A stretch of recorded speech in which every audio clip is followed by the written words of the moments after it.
What out of these approvals, what would you say were probably your biggest beliefs as being practice changers? Right. So comatinib, which is a MET inhibitor. So that's the first FDA-approved inhibitor for MET exon 14 skipping mutations.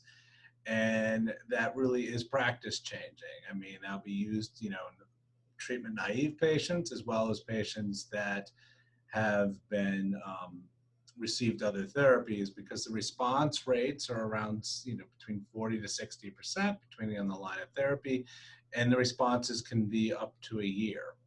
And so I think that's one FDA approval that we were quite excited about.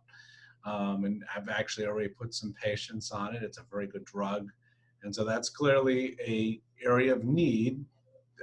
As an oncologist, there's lots of areas we can do better, especially in lung cancer, right? I mean, the 5-year survival is still about 17%, and median survival still between 12 and 14 months. And so we've made a lot of progress on kind of, chipping away at different, subtypes, that are driven by these molecular alterations. And so this is another subtype that I think we're all quite excited about. So I think that was definitely practice changing that came out.